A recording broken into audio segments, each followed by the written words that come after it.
Je vais vous conter l'incroyable aventure d'un chevalier qui retrouva l'amour de sa dame. Il était une fois, dans la lointaine contrée de Normandie, un chevalier aimant une dame qui était-elle déjà mariée à un humble et merveilleux homme. Ce chevalier était follement amoureux de celle-ci, qui faisait tout ce qui était en son possible pour lui plaire.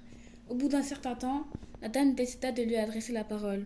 Elle lui demanda pour quelle raison elle devrait lui accorder son amour, car de toute sa vie, il n'avait jamais accompli de prouesse qui aurait pu justifier qu'elle pourrait devenir son amante. Madame, ne vous énervez pas si je vous demande la permission de me battre en tournoi contre votre mari, et cela devant la porte de votre maison. Ainsi, vous pourrez assister sans peine à tout le combat. Vous pourrez voir si ma manière de porter les armes vous convient. Sans aucune hésitation, la dame ordonna que l'on organise un combat qui opposera le chevalier qui réclame son amour et son mari. Au jour et aux heures dites, le combat eut lieu. Des chevaliers de toute cette contrée furent invités à assister à ce combat. À la grande surprise, le chevalier emporte avec lui son adversaire de sa lance levée. La dame eut des sentiments partagés. Pendant le tournoi, un chevalier trouva la mort. On l'ensevelit sous un orme. Le tournoi prit fin et les chevaliers rentrèrent chez eux. Le soir venu, la dame, sans attendre, envoya un messager. Elle lui donna le message qu'elle l'invitait à venir chez elle. Le chevalier se dépêche de venir dès qu'il a reçu le message de celle-ci. Quand il arriva, un serviteur l'attendait, il le salua et l'emmena dans une chambre le temps que la dame arrive. Le serviteur s'empresse d'aller dire à celle-ci que son invité est arrivé. C'est bien vrai?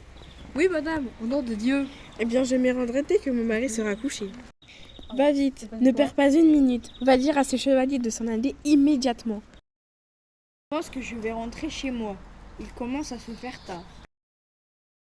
Je crois bien que vous avez tort. C'est ça qui dit n'importe quoi, idiot. C'est qu'il aurait dû veiller toute la nuit pour espérer un seul baiser d'une telle dame que moi. Et ce qui me chagrine, c'est que s'il m'aimait, il n'aurait jamais dû agir ainsi. Même si on lui avait offert 100 euros. Allez, va le renvoyer immédiatement.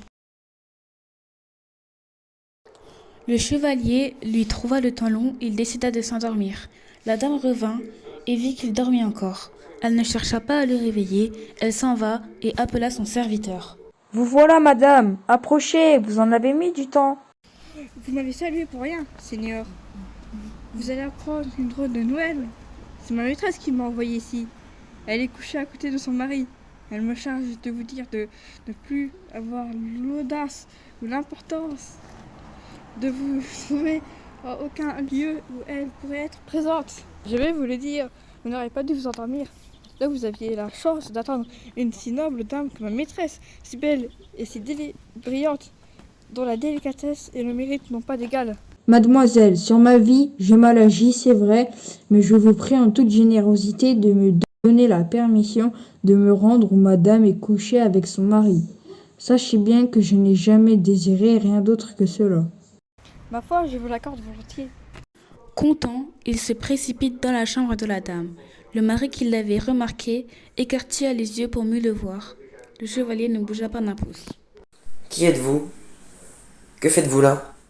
Regardez, je suis le chevalier que vous avez vu mort ce matin.